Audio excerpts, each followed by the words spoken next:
lórí ẹjọ́ ẹ máa bá mi share program yìí Ìjẹ̀bú Òde program ẹ máa bá mi share program yìí torí tọ́lọ́ níwọ̀n bá àṣẹjú tí a máa lò olólùfẹ́ yẹn jẹ́ ìdílé wá sí AK kó máa dùn ọ̀nà Òdodo TV mo ṣe ń bá yín sọ̀rọ̀ ẹ̀ wà ní ìlú Ìjẹ̀bú Òde gbogbo ẹ̀ tó bá wọ̀ online yóò ti máa rí wa láti ọ̀sán inshallah rahman 3-day program ni a ti ṣèkan lẹ́nu a máa ṣèkan lọ́la pẹ̀lú ògo Ọlọ́run tó bá ti di Wednesday tí sọ̀túnla a tún ṣe kẹta ní program náà bá máa end kí wàá ní àkọlé program yìí gẹ́gẹ́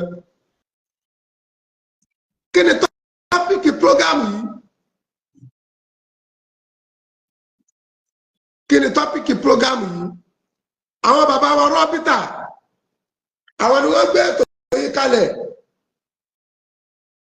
tí ìtìhádù àlèwá ìsínà gbogbo tí jẹ́ ilẹ̀ Yorùbá táwa náà wà pẹ̀lú wọn gẹ́gẹ́ bí ọmọ sí bàbá kọ́lọ̀ kó jẹ́ kẹ́mi àwọn bàbá wógùn kí ni àkọlé program tí wọ́n torí ẹ̀ gbé kalẹ̀ pàápàá jùlọ ètò tòní ìta àṣẹ kí ló dálé lórí ájíwá Yunus olóyin àbúrò ní sẹ́yìn ìlú Ìjẹ̀bú Òde ni mo ti ń bá yín sọ̀rọ̀ báyìí 3-day program látòrí ẹ̀ wá tẹ́mi yèmí jẹ́ kan nínú aṣojú Ọ̀ṣun state lábẹ́ àṣẹ bàbá wa ṣẹ́gàlẹ̀ Agbala Ọlọ́run ló mẹ́rú ẹ̀ wòlíì Ọlọ́run tí ọkọ̀ mọ̀ mọ́fà burú ṣe bàbá fún wa àwọn tá a jọ kọ́ wọ́n rìn pọ̀ tá a wà ní Ìjẹ̀bú Òde kí ni àkọlé prógámù tòní lẹ́kṣọ̀ tòní èyí jẹ́ tọ́pìkì àkọlé ní gbogbo tí jáwa mùsùlùmí kó ní kálukú mójútó díùtì ẹ̀ má fa ìjọmọlúàbí ọmọ nìyẹn yá tó bá dẹ̀ fẹ́ ṣe wáàsí pọ́nbélé má kí ọwọ́ bu ẹ̀sìn ẹlẹ́sìn Al-Qur'ani sọ bẹ́ẹ̀ àdìsí Muhammad sallallahu alaihi wasallam sọ bẹ́ẹ̀ tàbá ní adúró tó síbi gẹ Olúwa ní lakum dinukum waliya din ọlọ́nìrìn àdébì sọ fún àwọn àjọ rẹ pé kí wọ́n máa ṣe tiwọn káwọn ará bí náà máa ṣe tiwọn a máa free láti kéde ìyìn rere ká sọ pàtàkì ti bẹ́ẹ̀ ní Islam but don't embarrassment anybody on behalf of religion if on behalf of anything don't embarrass anybody. Ìta ń pè ní ẹ̀sìn Islam ẹ̀sìn àlàáfíà ni ẹ̀sìn tó kó ń tó túká Islam kójọ ń tó wọ́ Islam náà rú ẹ̀ ń tó dàrú ẹ̀sìn Islam máa ń tó kí ló wá dé tá a sọ di àtorípòdì tó di pé ẹ̀sìn Islam gan ni wọ́n wá fi ṣe pàṣẹ wàhálà.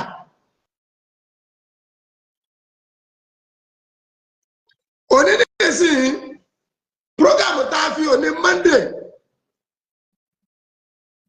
tí í ṣe on the 7 tí wọ́n fi òní ṣe ní lẹ́kṣọ̀ àti ìgbà gbogbo àwọn àlejò.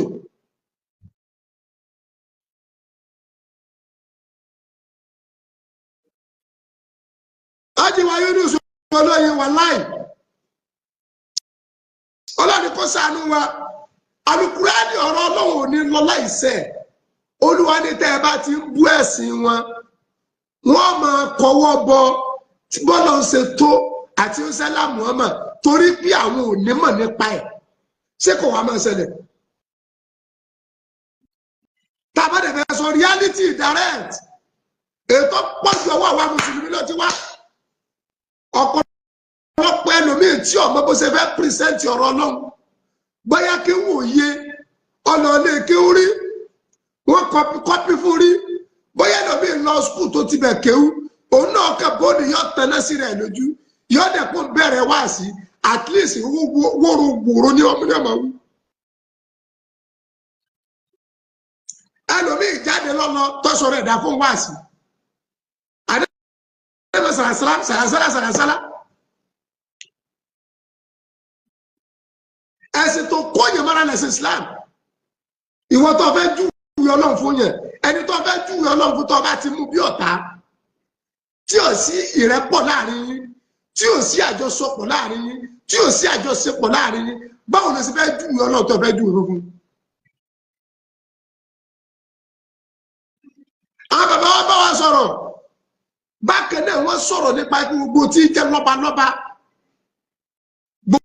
gbogbo tí jẹ́ lọ́balọ́ba bóyá ó jẹ́ kìrìsìtẹ́nì bóyá ó jẹ́ mùsùlùmí bóyá ó jẹ́ oníṣẹ̀ṣe ó wá ń fáìtì fún ikú ọ̀fẹ́ ìjọba tó ọba ti dúrí àpèrè yorùbá dòye ẹni ọba ti di ọba ó gbọ́dọ̀ bẹ̀rẹ̀ pé gbogbo ẹ̀sìn lòun ó ṣe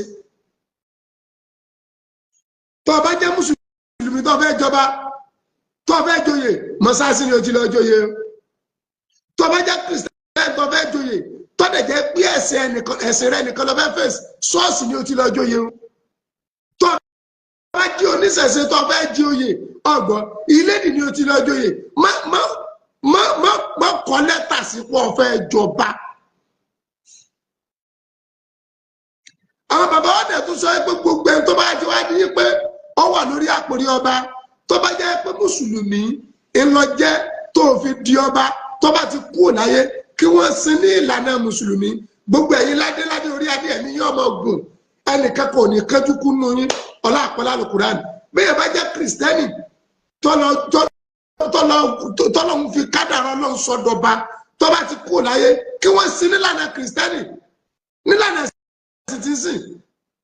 Àwọn bàbá yẹn wọ́n gbé ètò yìí kalẹ̀ àwọn rọ́bìtà tó lè àmọ̀ gbogbo tí ń jẹ́ rọ́bìtà Trust of Nigeria gbogbo ilẹ̀ yóò bá tẹ̀ ní debtors.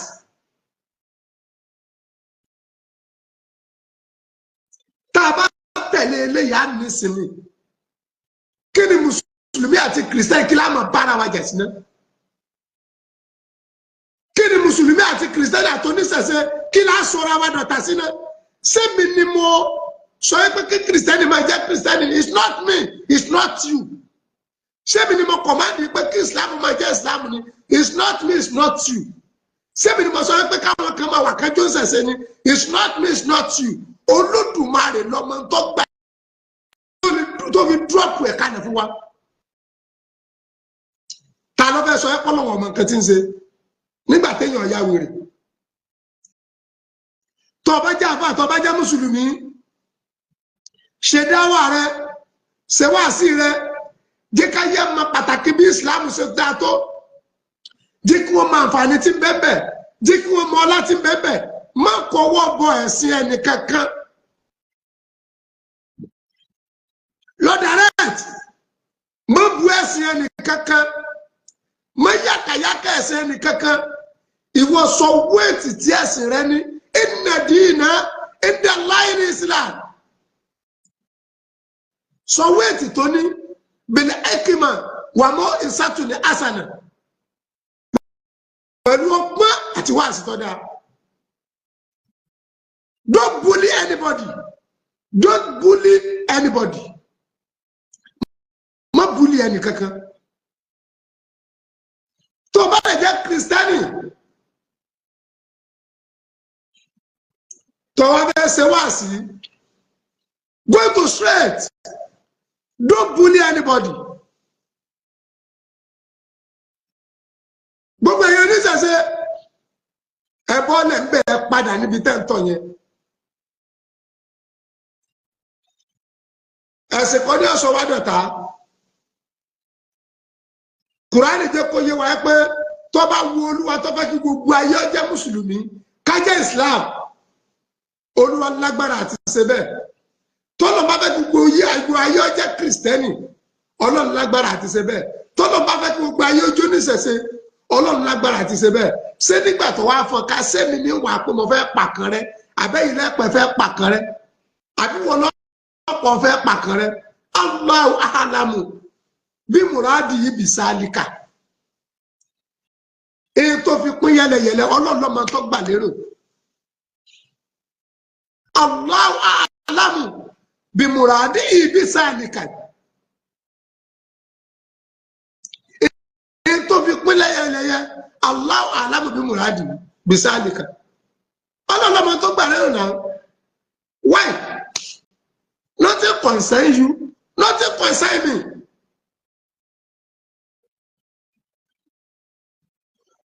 Lónìí olónìí nígbà tá n travel tí mo ń bọ̀ ní Ìjẹ̀bú. Ṣé àbẹ̀ tí bẹ́ẹ̀ bá ṣe ń bọ̀ kiri Ìbàdàn lásán gbà kọjá.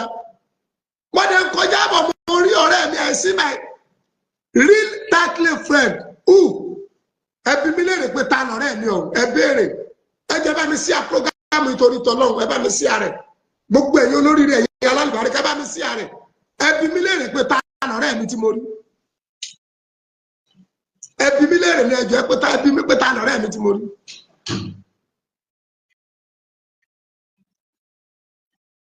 Mo rí Gabriel Amusan, Agbala Gabriel, mo ní ká fà tó drive mi ọ̀tọ́n ọ̀yọ́tọ́n adẹ bọ́ọ̀lì alọ kí Agbala Gabriel is my real tightly friend, ọ̀rẹ́ mi is my blood, is my love, is my tom is my orange, is my sweet, is my Nico, is my Tirebo.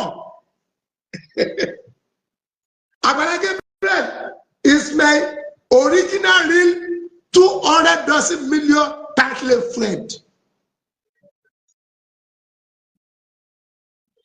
And at all, as so much our báyìí. So let's come on parọ́ ni wo.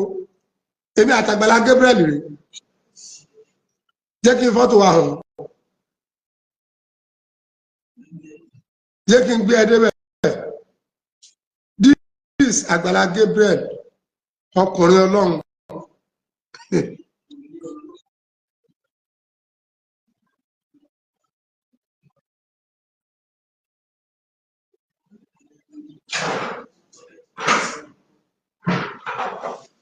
Orí so ti Agbala Gabriel mo jẹ ẹtẹ nìyẹn o.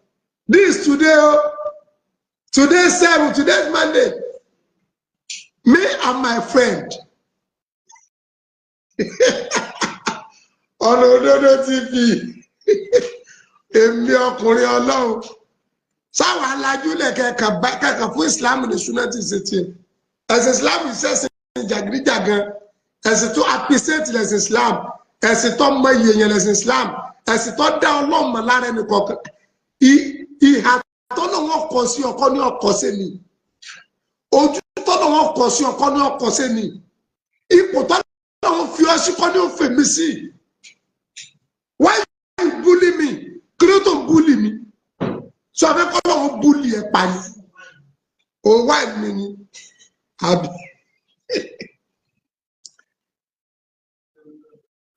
Gabriel Amusere, Agbala Gabriel, àbúrò rẹ̀ sí ọ fine boy. Wo mo gbé fún ẹ jàre. Agbala Gabriel mo kú ẹ jẹ. Mo fọ́ fún ẹ. Mo túká fún ẹ. Mo gara fún ẹ.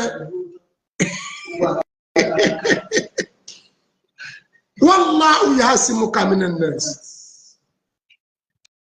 Ẹ̀yin wa gbogbo ẹ̀yin oníwàásí ìsọnù ẹ̀yin wàásí agídí wàásí gbogbo ọba ṣẹlẹ̀ kó ṣẹlẹ̀ tó ọba lógun jà lọ fèsì àwọn ẹbí rẹ̀ kẹjọ máa jagun.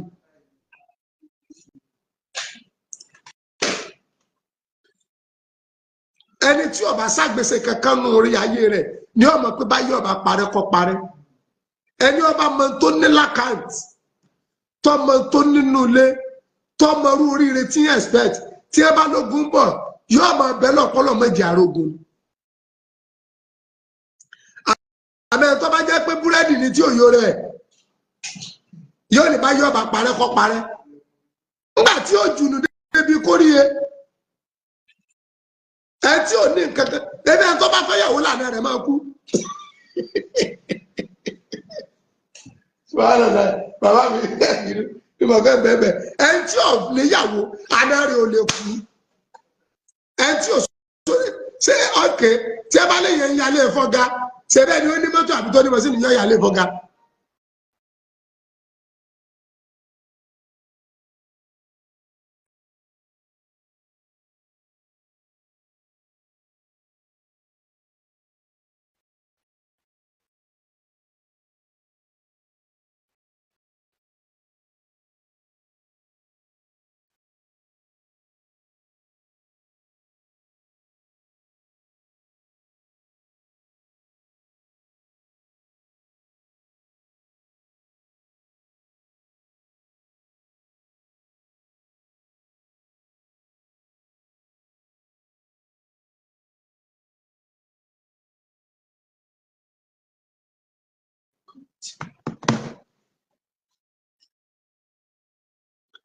ẹ̀dẹ̀ máa bá ní tẹ like ẹ̀dẹ̀ máa bá ní share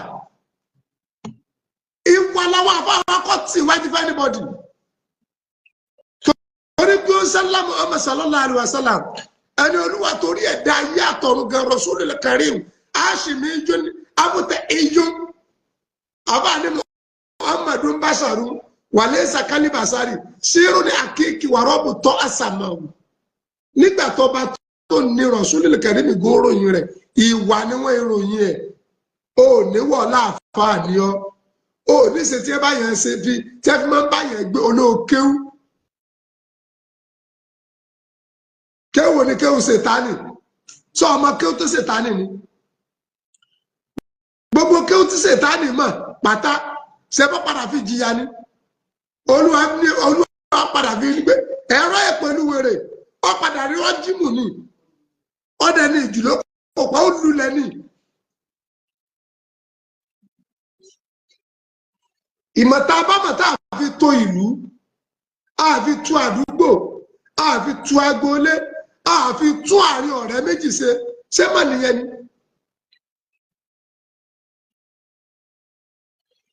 mo kí Agbala Gabriel kó kú àlejò mi lẹ́ni o ọlọ́wọ́ bá mi ò ní fi ń sílẹ̀ ọlápọ̀lá lùkùrẹ́ ni ààbò ọlọ́wọ́ máa dájú lórí yín oníkálukú ẹ jẹ́ ká lọ change padà ń bẹ̀ bọ́ọ̀lẹ̀ níbi ọ̀rọ̀ ẹ̀rọ tó wáyé ṣe lábẹ́ sẹ́mẹ̀yọ kẹta wáyé bọ́ọ̀lù ọkọ́lé sí new set àti wọn àti kìrìsìtẹ́nì lẹ́jọ́ kọ́lé papọ̀ nítorí ọ̀dà ọba àmọ́ wọn lẹ́wọ̀n àfúnṣikọ́ lọ́jà àfà kọ́ ọmọ rẹ jú wọn kójú rí